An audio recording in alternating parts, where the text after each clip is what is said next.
Software Engineering Radio, episode 118, Eelco Visser on Parsers.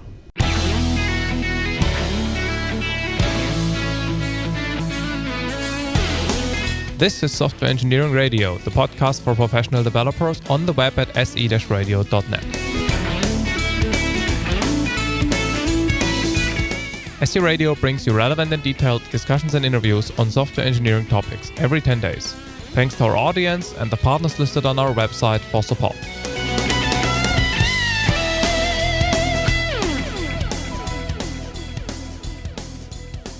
Welcome wherever you are. My name is Lawrence Tratt. Today we're at the Code Generation Conference in Cambridge and my guest is Eelco Visser. We're going to be talking today about parsing. So I'm just going to let Eelco do a quick little introduction, tell you where he's from.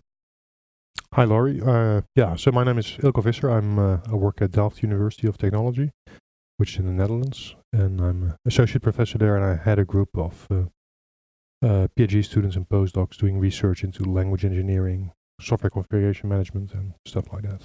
Okay, so a lot of our listeners will have heard about parsing. They'll know that parsing goes on somewhere. It's this magical term. So could you give us a sort of an introduction to parsing? You know, why we want to do it, or what roughly it does, and we'll go into more detail as we go along. All right. So the general idea of parsing is that you have typically a textual representation. You have a text in some language, and you want to do some processing on that. So you want to get at the structure of the text and the structure underlying the text. And so typically you write a program that reads the characters of the text and makes sense of it, makes a structured representation of that. So is this a little bit with natural language where implicitly when we talk we sort of break apart a sentence? This is the verb, the noun, and that sort of thing, the subject. Exactly. So that's actually called parsing in natural language linguistics theory, right? Parsing is from dividing sentences up into parts and making little tree structures for that. So that's exactly what parsing is about. But there are also all kinds of places in computing where you do it. So think of a text file with lines and where you have kind of columns separated by tabs or colons or something like that, and you want to get the elements from the columns. And you would write a little program that gets the elements from the columns by reading the characters and seeing where the divisions are and translate it into some kind of tabular form. So even breaking up a CSV file is a parsing of a sort. Exactly. Okay. So where are the sort of places that's obviously giving us quite a wide range. What are the sort of places where a typical user is going to be using parsing, maybe even if they don't know about it? Well, exactly all those places, right? So even reading in a string from a form in a web application, right? When you have to see whether it's actually a correct sentence according to whatever you want in that place in the form. That's recognition, right? So you want to say, well, this string should comply with this particular language. It should look like this. It should be an email address. So it should have a bunch of letters, then an @ symbol, and then a bunch of other letters, and a dot, and some more, and stuff like that. And so that's already a place where you might come across parsing problems. Okay, and obviously people are probably often thinking about it in terms of things like compilers and that sort of thing. But as you're saying, it's used pretty much everywhere, wherever anyone is doing anything with text that goes into a computer. Exactly, yes. Okay, so as I said earlier, a lot of our listeners and a lot of people in general will have the general feeling that parsing is a pretty hard topic. It's one of those things that people often run away in fear. So why is that? Well, that's kind of why I want to ask you. Since why is this something that people are often scared of? Is it because there's a lot of technical terms associated with it, that it has a reputation? Maybe that with compilers and so on, there's a lot of scary tools, and we'll be getting into those later. Mm-hmm. But do you think it's just that people are often actually doing it themselves anyway? As you said, if they're breaking down CSV files or web page validation, they're doing parsing, and maybe they don't think of what they're doing. The simple thing is parsing. Right, and then they may have come across Yacc and Yacc in their education and either understood that but thought it was quite difficult, or were too afraid of it to actually look at it. I don't know exactly, but so Lex and Yacc is the Ur technology in this area, and it is a bit somewhat hard to use. But yeah, I'm not really sure about psychology because of this, because I'm quite happy and familiar using parsing technology. I find it a bit hard to reason about why people would find it hard. I mean, so do you think, I would tend to agree with you. I think that perhaps a lot of people, there's a certain cultural thing that says it's hard without any necessarily a basis for it. But one of the reasons for that might be that if we go back to the example of a web page validation, let's imagine I've got a date form, and someone can type in a date in US format, British format, ISO format, whatever. There's all these various date formats. But so a lot of that sort of parsing, it's sort of a little bit of hand hackery. Often, they'll break things apart. Right. Can we do all types of parsing in using that technique?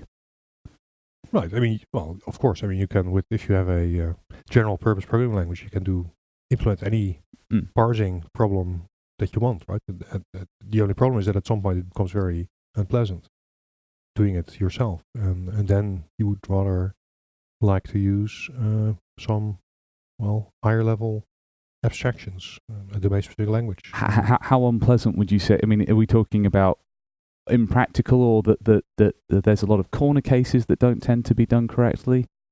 Well, it just becomes very tedious, right? You have to think of every step in the process. If you have read this character, then all these cases may occur. So basically, you have to build up a state machine with transitions, and you have to think of all the cases. And that is very tedious and easy to get wrong. So another thing that a lot of people will often use is regular expressions. I mean, most languages now have a reasonable regular expression supporting, and regular expressions are relatively powerful. Is that enough to do all of this parsing stuff with? Does that solve some of my problems? Well, so definitely some of these input form validation problems, or even these CSV files. Parsing those things, you can get a long way with regular expression and Perl programming and that kind of stuff. And yes, so basically regular expressions are another way to do parsing. It's the next level up from parsing manually. I mean, writing your own parsing program completely. And regular expressions are nice because it's a formal language that declaratively describes a little language, right? The structure of a little language. But it's not enough. The problem with regular expressions is that they cannot deal with recursion. So as soon as you have a language that has some kind of parentheses, right, where you have expressions that have parentheses, and then within those parentheses you can have another expression with parentheses, so you have kind of nested expressions. Then, we know from formal language theory that regular expressions don't do the job. So in other words, it's the problem that they can't balance things out. If there's sort of an open bracket here, but two open brackets, they can't sort of count in the sense that there should be two at the end. That's right. Yeah. Okay, so that's a fairly good reason then why. So regular expressions get me further in a sense, or allow me to do more, but they still hit a buffer. Right. So in technical terms, a regular expression you can implement using a state machine, a finite state machine, right? So you have, after reading a character, you have to decide which state to go next, and the only thing you have to remember is which state you're in. And the problem with these parentheses languages is that you have to you need a stack machine, because you need to remember where you have been. Okay, so you end up manually coding extra stuff on top as well as using the regular expressions again. So we're kind of back to the manual process again, effectively, but with some extra help. With pure regular expression, you cannot do it. But then if you can if you have some way of calling regular expressions and then you defining them by functions or something like that, and then you can emulate so you can basically use the stack of the function call stack to emulate the stack, and then you can get this nested behavior. Okay, so then we move on to the sort of the tools that people know about. But before we get there, there's obviously, and this is why academics start getting involved, there's a whole theory of parsing, of formality and so on. So could you give us an idea of, you sort of mentioned about state machines and so on, and could you give us an idea of what the underlying theory in a sense, I mean, not going into too much detail perhaps, but of parsing that solves the problems that you've talked about, the regular expressions can't balance brackets and so on. Right. So this goes back to the 50s and to linguistics even. So to the study of natural language. So Noam Chomsky in America was studying natural languages, and he came up with a hierarchy for describing, formalizing language grammar. So people had been thinking about grammars, but Chomsky came up with a formal system to describe languages. So he came up with this idea of context-free grammars. The idea there is that you have a symbol, so-called null-terminal, and you have productions, and productions can rewrite symbols. So basically, it was a system for doing string rewriting. So his systems were not for parsing so much as they were for describing the generation of language. So they were generative grammars. So they could recognize that something was valid, as you say? No. They could generate the valid sentences of a language. So the idea of context-free grammar. So if you look at the context-free grammar, you write it as a symbol, arrow, a bunch of other symbols. And the idea was that you start with the start symbol, and then you could look at the rules of the grammar, and those rules said, well, if you have the symbol s, then you can replace it with the symbol noun followed by verb. And then noun you could replace by this and that. So it's describing the valid sentences that I can build. So I mean, exactly. So it's a generator for the language rather than. So this is like the implicit rules that we all learnt from our parents listening to them speak when we grow up. That we know that sentences have the noun and the verb and the subject and so on. And we have those rules implicitly. Right. Well, so Chomsky's program was really, can we understand how language works? And his theory was that actually our mind somehow uses such kinds of rules to describe how we generate sentences. Of course, so there's debate about whether that actually works for natural language. And so, in addition to these context-free grammars, you came also up with context-sensitive grammars, where you say, well, if you have this symbol in the context of some other symbols, then you can rewrite it to this set of symbols. So in other words, the actual specific content of a word changes what I can say afterwards. So let me rephrase that. With the context-free grammars, it doesn't matter. I can put any random words in, provided they obey the structure correctly. Right. But with the context-sensitive, if I say dog, then I have to say bark. I can't say meow or moo or... something like that, yes. I'm simplifying. Yeah.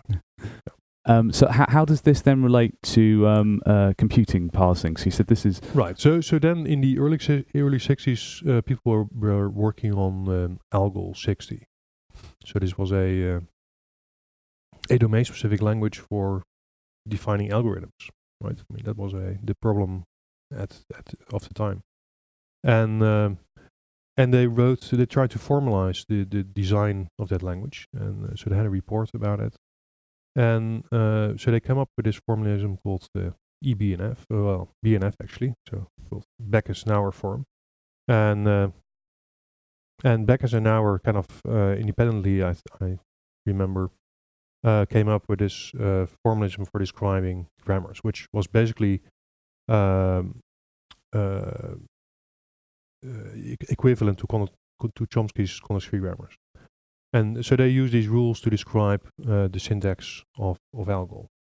And and that gave rise to a whole lot of work in research about defining languages. So the original definition of Algol 60, this was saying what the valid syntax was, but at that point it was still a sort of a paper thing in a sense. When it hadn't been tooled necessarily, or not originally. It was thought of a way as just saying, here is the valid syntax of Algol 60. Right. It was a description language, a specification language.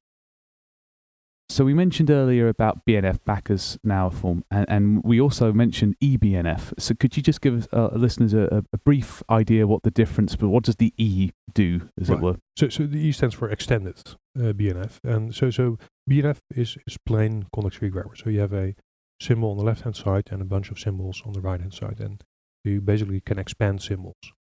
And so now there are typical patterns in grammars that you would like to write down a bit more concisely. So one typical example is list. So you want to have a list of expressions separated by commas, typically, right? In a context-free grammar, you would have to define a non-terminal expression list, and then say, well, an expression list is either is either empty, or it can be an expression followed by a comma followed by an expression list. And so that's kind of a typical pattern that you have to write over and over again. And so what eBNF does is provide a higher level construct to allow you to define those things. So typically in eBNF you can write expression star for a list of expressions. 0 to many, just like in regular expressions. Exactly. So basically it adds regular expression operators to grammars. And this is basically just a nice syntactic convenience, because there's this repeated tedious idiom that you had to go over, and this allows you to nicely... Right. I mean, you can define a simple transformation that transforms eBNF grammars to basic BNF grammar. So from an expressive power point of view, there's no difference between the two, just eBNF is a lot more pleasant to work with. Right. What comes next? If I've got a description of a language, how can I be familiar with tools like Flex and Yacc and maybe even Java CC and so on? And they know that they write some sort of context-free grammar, and they'll, they're probably even aware of the traditional syntax where there's a little one term on the left-hand side, then there's an arrow, and then there's some stuff on the right-hand side, and that magically they feed this into one of these tools, and then often it'll generate some code for them that then reads in a text file and does some magical stuff for them. So could you maybe give us an idea of, what are the inputs to these tools? The languages, are they context-free grammars in general? And what is the typical output of a tool? I mean, is it... Okay. So, so the basic idea is that you write a context-free grammar and feed it to a tool. Then there are basically two classes of tools, divided into top-down parsers and bottom-up parsers. And both these classes take a restricted subset of the full set of context-free grammar. So the idea of a top-down parser is that it starts with the start symbol and then says, well, okay, so here are a number of productions, and I can so my sentence should start with should consist of one of these productions. So I'm going to look at the leftmost symbol of all these productions, and I can try to see whether the first word in my string matches the first word in one of these productions. So a production is an individual rule in the grammar, should we say? Yep. Yes.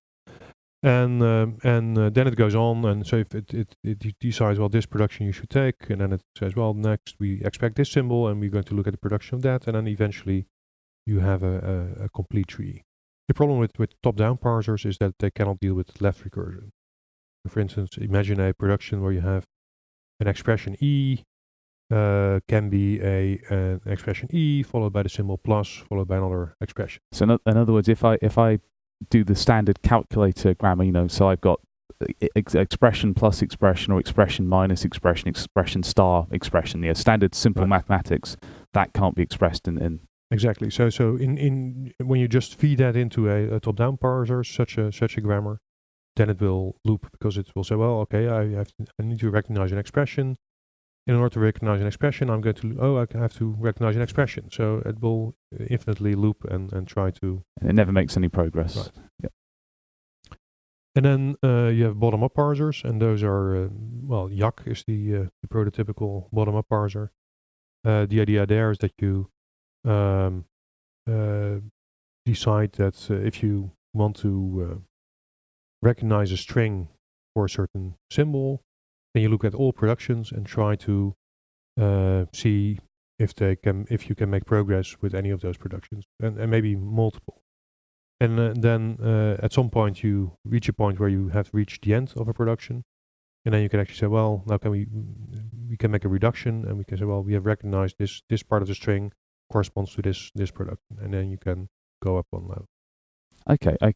So we mentioned the classic tool. I mean, Yacc is the one that we'll keep on coming back to probably. So a lot of these tools, they take in a grammar file and whether it be at the top-down or bottom-up parser, and a lot of people will be familiar with them generating a whole load of code. You feed them in and magically it generates a C file or a Java file or something. Is that sort of an intrinsic part of the way a parser needs to work? Or why are they doing this? Well, so essentially what happens is that a parser generator transforms a grammar into a decision machine, a state machine, and the state machine then keeps track of if the parser is in this state, and you see this character in the input or this token in the input, then go to this state, and that's how these things work, and that's where and that's what we were discussing before, right? So you can write these state machines by hand by making if then else statements and stuff like that, but you want to avoid that, and the clever thing of parser generators is that they do generate that state machine for you. So when they generate all this stuff, so that's a sort of an intrinsic part of what they do. But one of the things that, if anyone's ever looked at the file that, say, Yacc generates, there's an awful lot of stuff in there. Presumably it could have just done that at runtime, but by doing it in advance, it's able to pre-compute all this. This is presumably the interesting thing, right? Right. So exactly. So the process of transforming the grammar into a state machine is often an expensive process.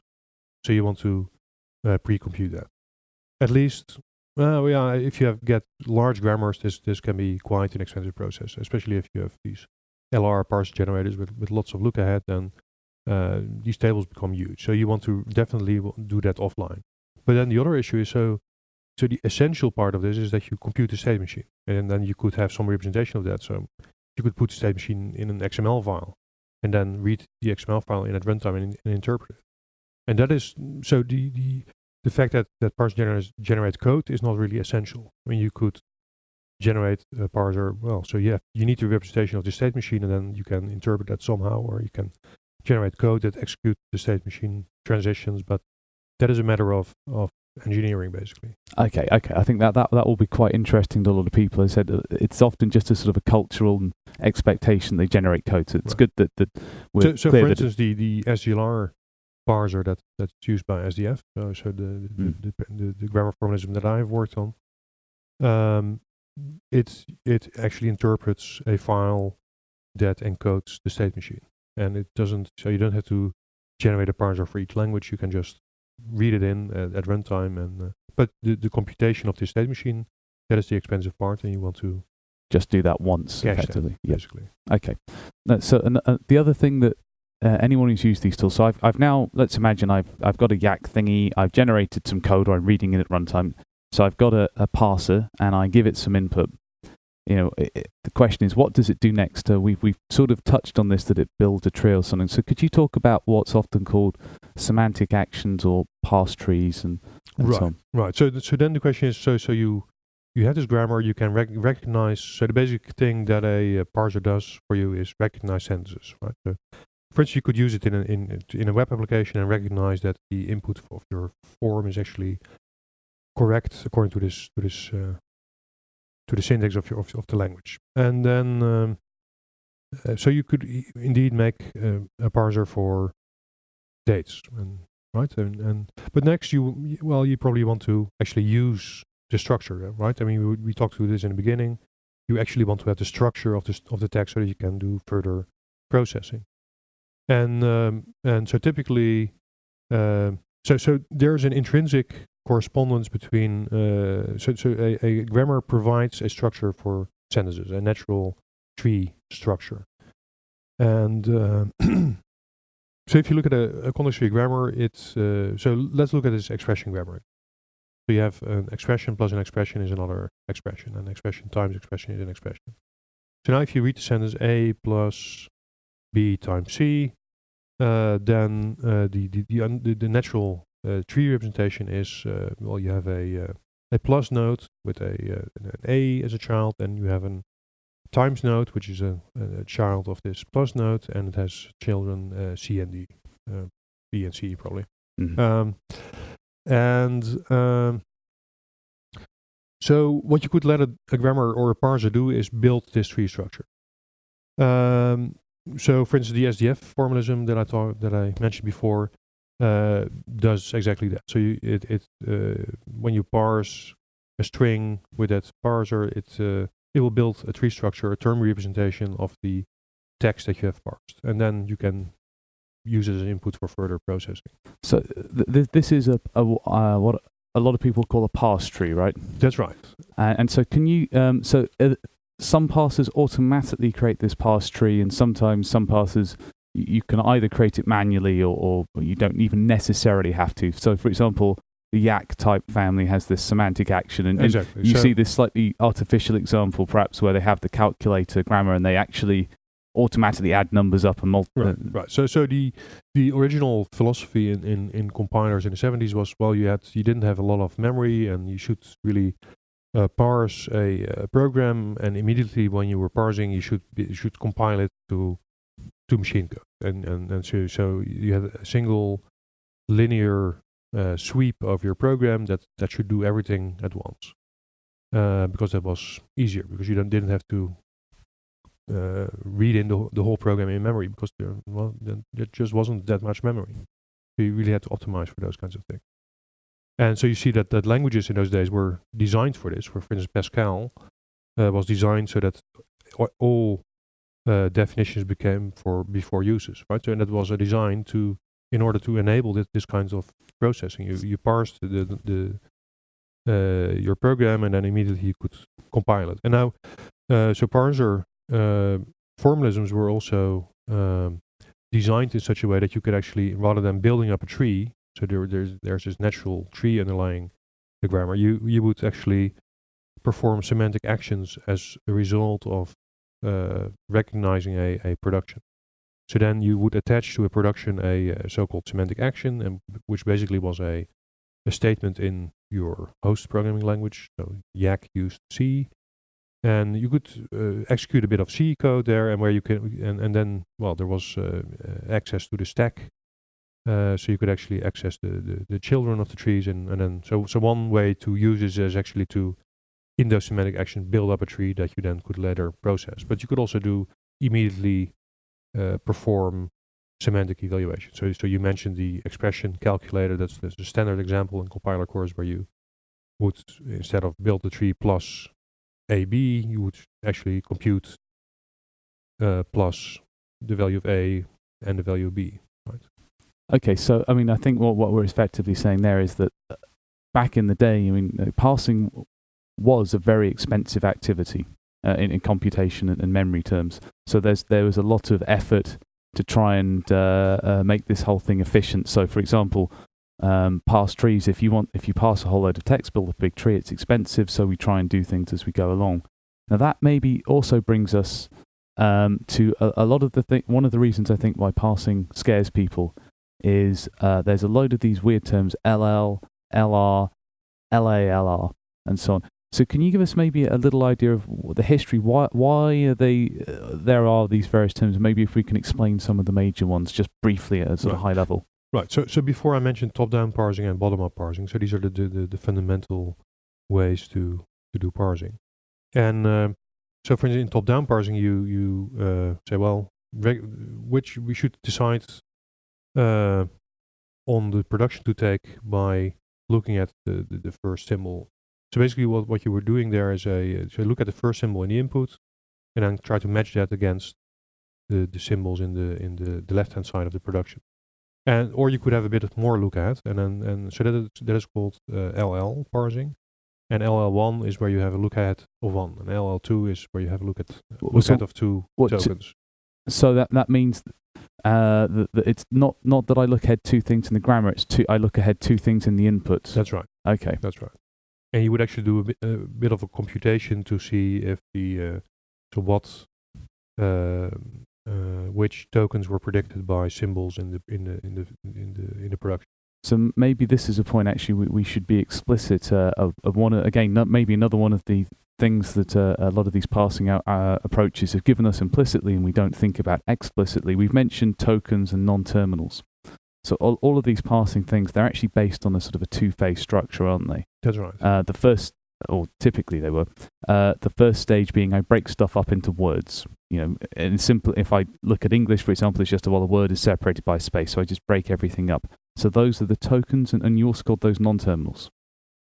No. So the tokens are the words indeed. So things like plus and an identifier, and those are the tokens. And the non-terminals are the symbols in your grammars. Things like expression and statement and for loop. So those are the things that don't have a direct. They're not actually in the use input. Those are parts of the tree structure. So exactly. Okay. And so those two phases are separated. So this is why we have Lex and Yacc, for example. Lex is doing that first, splitting the things up into words, and then Yacc is making the tree structure or the semantic actions or whatever. Right, okay. right. Sorry. So we're going back to you've explained LL. So then we've got LR and LALR and those things. But again, maybe we can go over a little bit about those. Mm-hmm. Right. So LR and LALR are variants used in generating decision tables for bottom-up parsers, shift-reduce parsers, and they are technical variations on deciding which class of grammars you can actually deal with in a parser generator.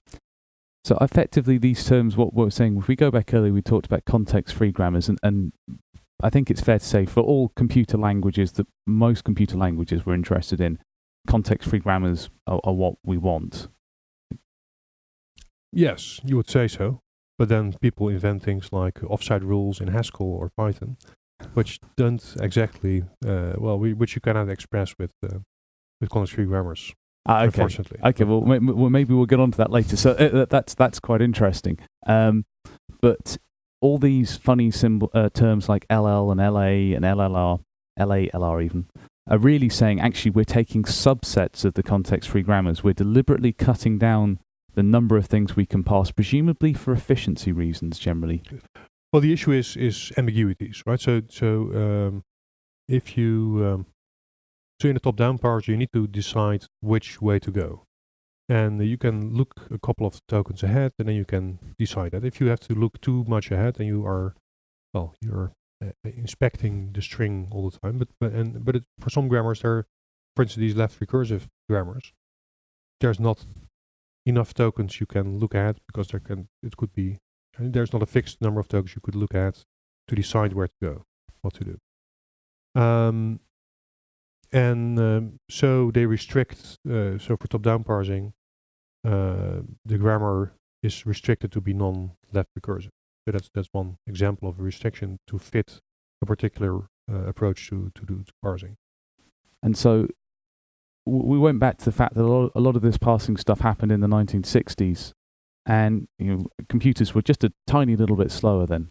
And so is it the case that for example, so the LL type parsers have this obvious limitation, but with the LR parsers, they still don't allow me to express every context-free grammar. And again, presumably that is just because that allowed the very slow computers to parse text at a reasonable speed. Well, it's not just slowness. It is really about algorithmic complexity. Because so early designed also a parsing algorithm in the 60s called early parsing.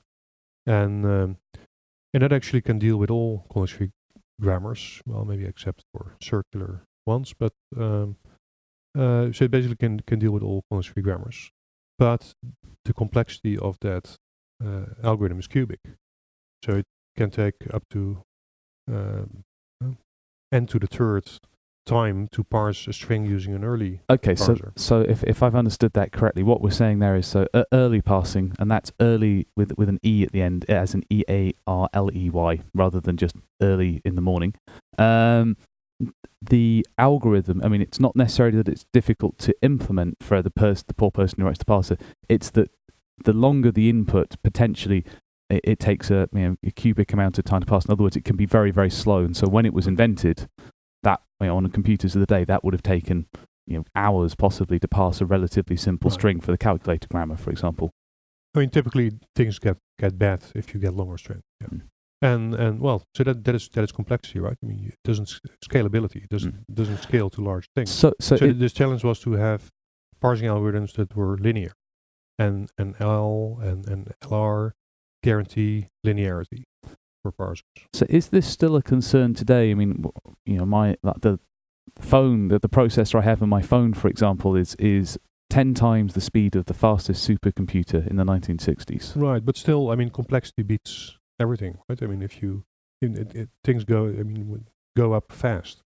So it remains a concern. You don't want a exponential parsing algorithm, or even cubic you don't want to have that. So is that why we're still using, for example, parsers with this LR stuff and LL and so on, that we're still, the efficiency is still worth us cutting down the amount of things we can easily parse, just so we know we can do it very efficiently? Well, so partly there are just tools around that are based on this stuff. And okay. They've proven their worth, and they work. Another advantage of this of using these subsets is that if you succeed in fitting your grammar in this subset, in one of these subsets, then you're guaranteed that your grammar is non-ambiguous. So that's kind of an ambiguity is a problem where you can parse a string in more than one way.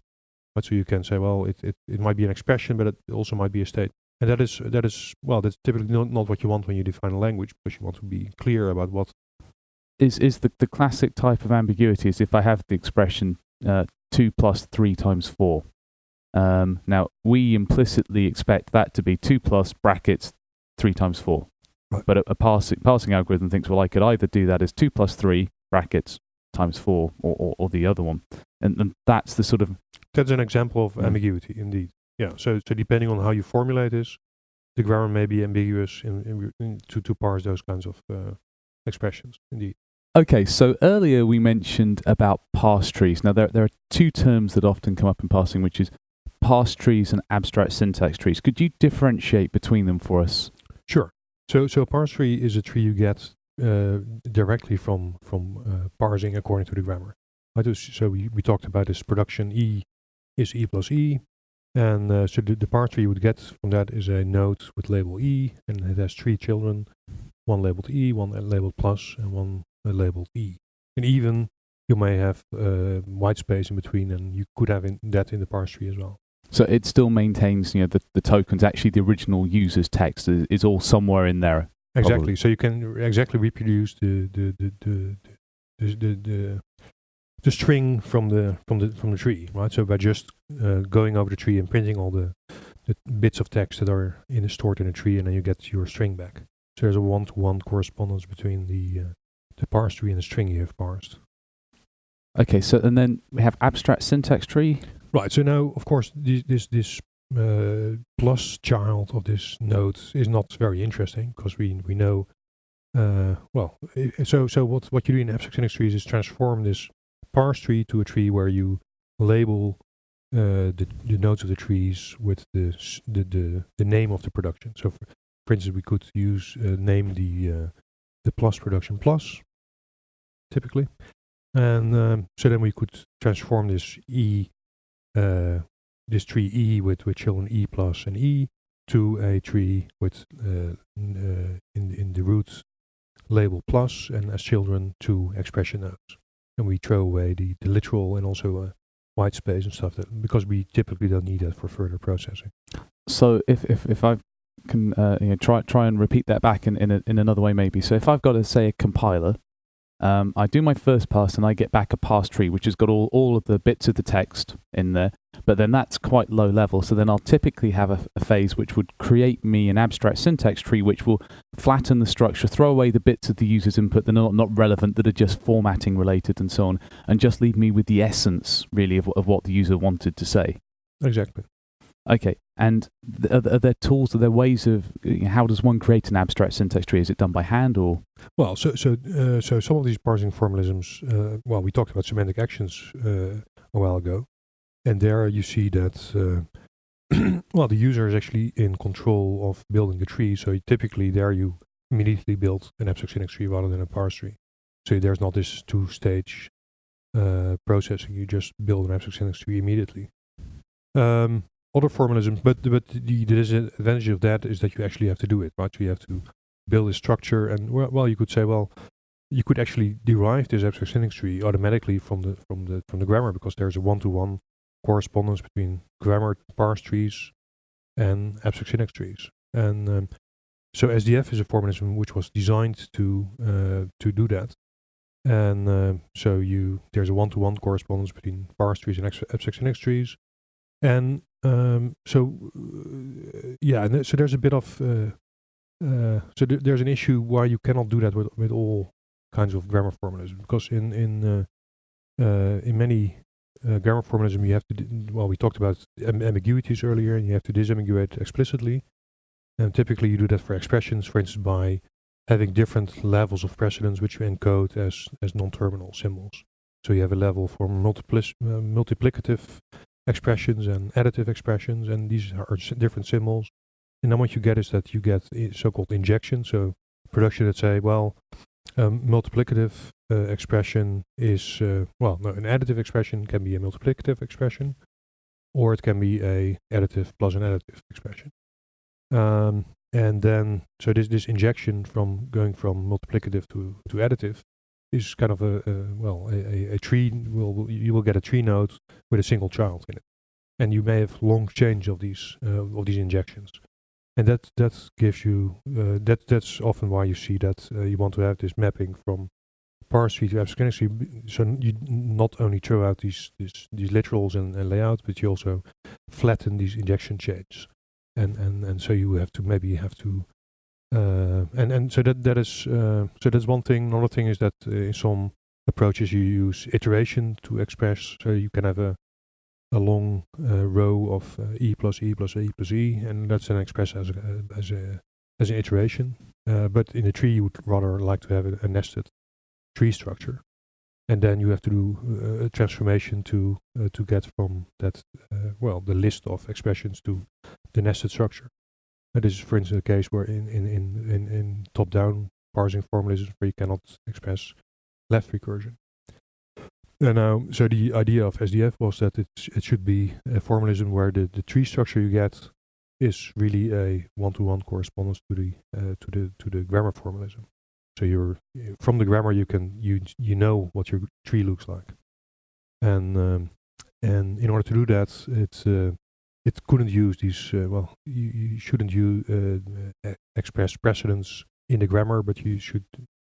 So you just have a production E is E plus E or E times E, and then you have separate disambiguation rules that tell you, this one is left associative and multiplication has higher precedence than addition. And so when you do that outside of the production rules, then you don't contaminate the production rules with this information, and you can actually get a nice, you see the tree structure in the grammar, basically. So if I've got that correctly, so SDF is a way of fairly automatically creating or giving significant help in creating abstract syntax trees and deferring some of these decisions about precedence and so on until the sort of the second stage when you're creating that abstract syntax tree rather than when the parse tree is. No. So the idea is not so that it's basically a separation of concerns issue. Right? So you can say, the grammar describes several things. One is the tree structure that you want to think about, so the logical structure of your language elements, and the other is, how should we parse these things? I mean, these expressions should be disambiguated. The operator should be parsed in a particular order, and so that you could see that as a separate concern, right? If you're writing a compiler, you're interested in the logical structure of your language, not so much in the disambiguation as kind of a parsing issue. And SDF allows you to do that separation of concerns by having a separate definition of disambiguation rule, but they are used within the parser. So the parser takes care that you don't get ambiguity, but you don't have to express it in the grammar. That's the. So earlier we were talking about Lex and Yacc, and we had these two very distinct phases of breaking the input up into tokens and then parsing it. Now I believe that you were one of the original people involved in scannerless parsing, where in a sense these two phases are somehow merged. Could you talk to us a little bit about that, please? That's right. So I worked on this SDF formalism, which was designed to have a natural abstract syntax tree. And so what I did is, so we used to have, before I started working on this, we had a traditional two-phase language definition. So the formalism did So in Lex and Yacc, you have separate files for defining the lexical syntax and for defining the context-free syntax. In STF, you actually had a single formalism that allowed you to describe the lexical syntax and the context-free syntax. So it already integrated those issues, but lexical syntax was still described using regular expressions and character classes, regular expressions, star and plus, and those kind of things. And so what I did is turn those, so just use regular normal context-free grammars to define the lexical syntax rather than just regular expression, and throw away the scanner basically. So rather than having a separate stage in which we tokenize the string, the parser reads characters, so the tokens of that are now the characters, and we use this context-free grammar to both do the scanning, so-called, and the parsing bit. And so what advantage does that gain one? I mean, obviously it's nice squishing two phases into one, but does this give me some extra practical expressive power or efficiency or? Yeah, so for instance, we talked earlier about the limitations of regular expressions, right? That you cannot express nested structures. So for instance, think of the problem of nested comments, right? So you have Java style long comments and you want to nest these things. That doesn't work because it stops at let's say if you comment opening symbol and then you have another comment opening symbol and then you have the comment close corresponding to the second opening symbol, but that it will just stop there and stop parsing your comment. And using these now using context-free grammars for lexical syntax, you can actually express things like nested comments. So that's a little nicety. I mean, it kind of generalizes the definition of lexical syntax from what we had before, and that was kind of the motivation sort of thing that I had in my thesis, and but so that was not a very strong story, I have to say. I mean, so there were a few small problems in Pascal that you could solve more nicely using this, but it was not really a killer application of scannerless parsing. And so I didn't realize until much later that what the real killer application would be, and that is language combination. So the problem of combining languages is that you have to combine grammars, and so let's first talk about why you would like to combine languages, right? I mean, yes, that's maybe an interesting. So we're here at the code generation conference, and one of the so what you do in code generation is generate code. Wow. So what you typically do is write templates that do code generation. So you have some kind of meta language, a template language, and you have a bit of language that the quoted language, the stuff that you generate. Now, typical template engines use just generate text, where they don't have any. The templates don't have any structure, and that means that the templates are not checked syntactically. So you cannot, you don't know if the template fragments, code fragments, are syntactically correct, and also you don't have the structure of your the text you generate, and you cannot do any further processing on that. At least, well, you should have to parse after generation, and that's kind of clumsy.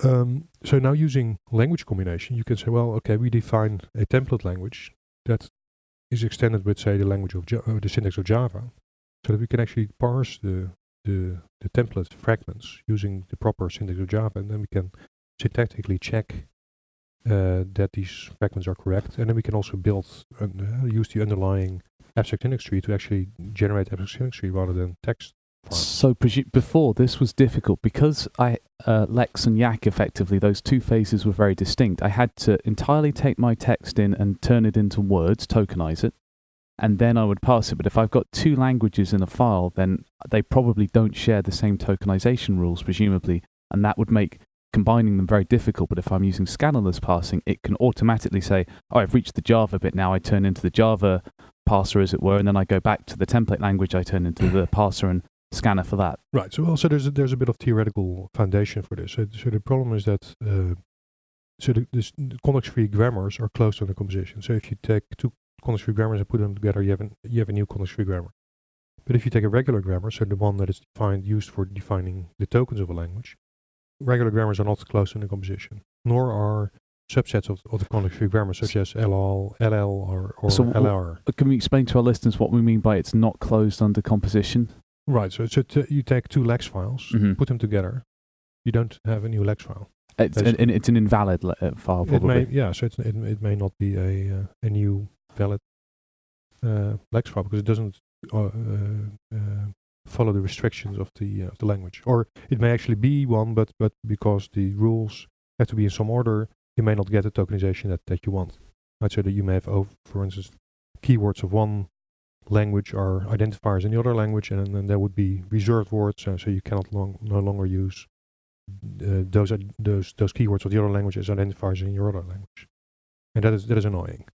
And so, for instance, so you say you have a template language, it has a keyword define, and in your Java program you want to use define as an identifier. Then if you make this combined grammar, then you couldn't generate a Java program with this keyword define in it because it's a keyword in the template language, and that's the sort of thing that's annoying. And now using the scannerless parsing, so the trick basically is that so scanner is no longer so the problem really with this combining scanners is that the scanner just goes over the string and sees, well, this should be an identifier or it should be a keyword without looking at the context of where you are in the file. And now if you do scannerless parsing, the parser basically steers the scanning, so the tokenization. It says, well, at this point I expect a Java identifier, and well, it will look for a Java identifier. And at some other point it will look at so here I'm expecting a template engine keyword, so we may have define here.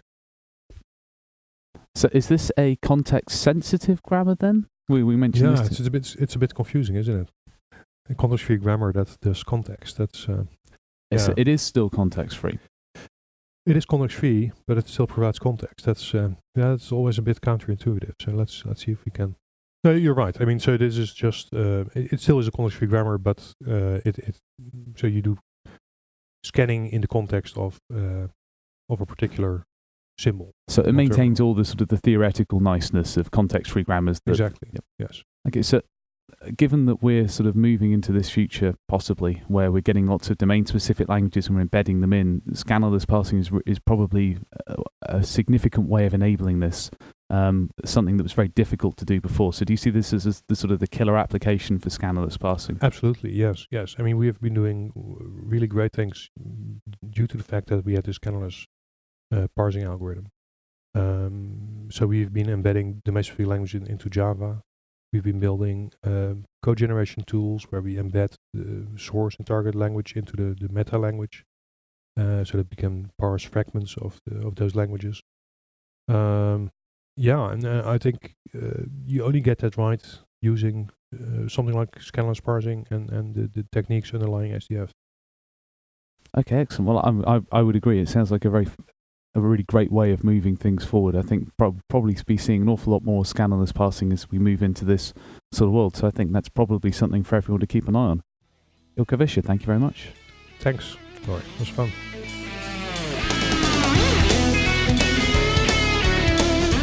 Thanks for downloading and listening to Software Engineering Radio. Software Engineering Radio is an educational program brought to you by Hillside Europe. If you want more information about the podcast and all the other episodes, visit our website at se-radio.net. If you want to support us, you can donate to the SE Radio team via the website, or you can advertise for SE Radio, for example by clicking on the Dig, Reddit, Delicious and Slashdot buttons. To contact the team, please send email to team@se-radio.net, or if it is specific to an episode, please use the comments facility on the website so other people can react to your comments. This episode of SE Radio, as well as all other episodes, are licensed under a Creative Commons 2.5 license. Please see the website for details. Thanks to Charlie Crow and the Podsafe Music Network for the music used in this show. The song is called Vegas Hard Rock Shuffle.